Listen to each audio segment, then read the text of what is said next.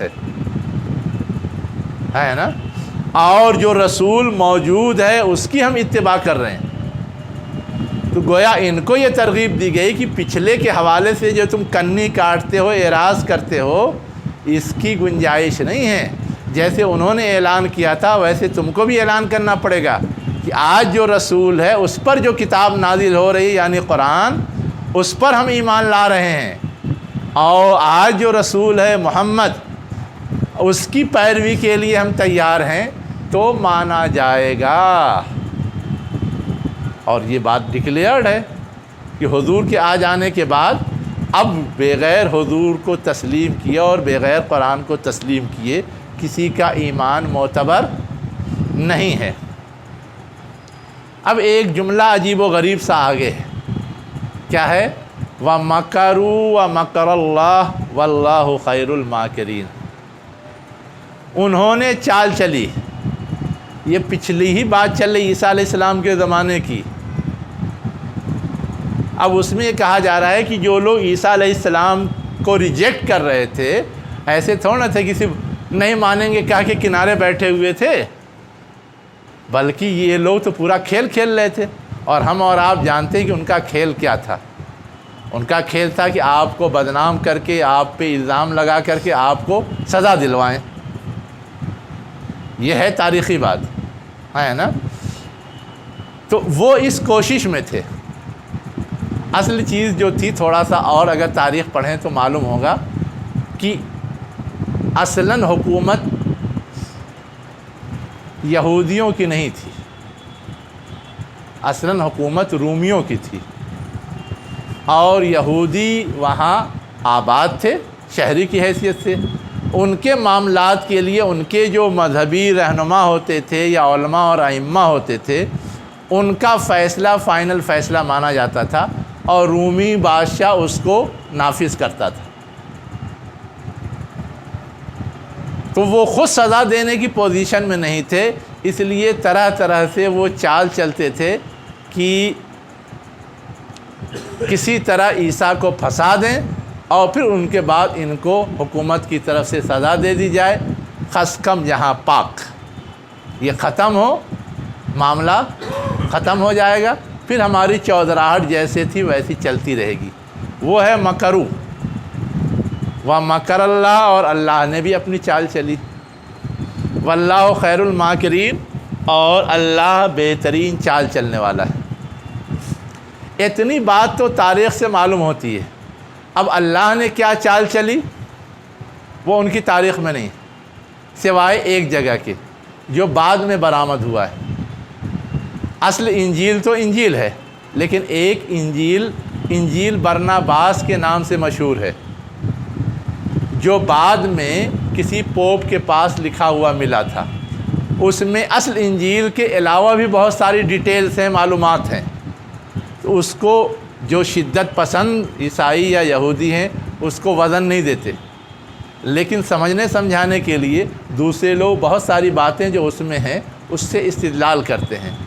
اس میں جو تفصیل ہے وہ یہ ہے کہ انہی علماء اور مفتیوں نے اپنا الو سیدھا کرنے کے لیے حواریوں میں سے کسی کو خریدا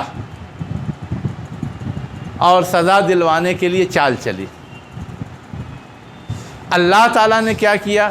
جب رومی اہلکار گئے عیسیٰ علیہ السلام کو پکڑنے کے لیے، تو وہی جو توڑا گیا تھا حواریوں میں سے اور لالچ میں وہ ان کا ہو گیا تھا، انہی کی شکل بنا دی عیسیٰ علیہ السلام کی، اور اسی کو پکڑ کے لے گیا، چڑھا دیا اور عیسیٰ علیہ السلام کو اٹھا لیا۔ خود برناباس انجیل میں یہ ہے کہ جب پکڑنے کے لیے پہنچے، چھپر پھٹا اور عیسیٰ علیہ السلام کو 4 فرشتے اٹھا کے لے کے چلے گئے، اور یہ لوگ ڈھونڈتے ڈھونڈتے پھر اسی کو پکڑ لیا، اس لیے کہ اس کی شکل اللہ تعالیٰ نے ویسی کر دی تھی، اسی کو لے جا کے سولی پہ چڑھا دیا۔ یہ انجیل برناباس میں، قرآن میں نہیں ہے۔ قرآن سی وصولی بات کہتا ہے کہ انہوں نے چال چلی، اللہ نے اپنی چال چلی، ان کی چال ناکام ہوئی، اور اللہ تعالیٰ نے عیسیٰ علیہ السلام کو بحفاظت اٹھا لیا، کوئی نقصان ان کو نہیں پہنچا۔ سادہ سی بات یہ ہے، لیکن ان کی کتاب میں یہ ساری ڈیٹیل ہے جس سے اس چال کی کچھ اور تفصیل معلوم ہوتی ہے، اور کچھ سمجھنے میں مدد ملتی ہے۔ اگر صحیح ہے تو ٹھیک، غلط ہے تو اس سے ہمیں کوئی فرق نہیں پڑتا، اللہ نے محفوظ رکھا اور بچا لیا، اتنی بات کافی ہے اللہ کی چال کے کامیاب ہونے کے لیے۔ اب یہ جو آخری بات بتائی گئی ہے، اس آخری بات کو بھی چسپاں کیجئے۔ جو مدینہ کے اہل یہود تھے یا اہل کتاب تھے، وہ بھی حضور کے خلاف چال چل رہے تھے۔ ان کے جتنے لیڈران اور چودھری قسم کے لوگ تھے، وہ بھی ویسے ہی کھیل کھیل رہے تھے، اور اللہ تعالیٰ ان کو ناکام بنانے کے لیے اپنی تدبیر کر رہا تھا۔ تو وہاں بھی یہی ہوا کہ سارے یہودی اور سارے عیسائی جو بھی تھے، سب کے خلاف صورتحال ایسی پیدا ہوئی کہ سب کو مدینہ چھوڑنا پڑا، اور اللہ نے ایسی صورتحال پیدا کر لی کہ حضور کا کچھ بھی نہیں بگڑا۔ تو وہ ہے وَمَكَرُوا وَمَكَرَ اللَّهُ وَاللَّهُ خَيْرُ الْمَاكِرِينَ۔ اب یہاں پر ایک چیز اور سمجھنے کی، اتنی ساری تقریر جو سنائی گئی ہے، سنائی تو گئی ہے اہل کتاب کو سامنے رکھ کر کے، لیکن ہم کو اور آپ کو یہ معلوم ہونا چاہیے کہ مدینہ پہنچنے کے بعد اللہ کے رسول نے دوسرے علاقوں میں بھی کوشش شروع کر دی، وفود بھیجنے شروع کر دیے تھے، اور دوسرے علاقوں میں جو اہل کتاب آباد تھے، وہاں بھی طرح طرح کے سوالات اور چمے گوئیاں پیدا ہو رہی تھی۔ تو سب کو سمجھانے کے لیے کچھ اصولی باتیں جو اسلام کا اسٹینڈ ہے، پچھلے مذاہب کے سلسلے میں، پچھلے انبیاء کے سلسلے میں، خاص طور سے جن مذاہب کے ماننے والے لوگ موجود تھے ان کے سلسلے میں، اس تناظر میں یہ ساری باتیں بیان کر دی گئیں تاکہ اس کی بیس پر کسی کو بھی سمجھانا، بتانا اور منوانا آسان ہو۔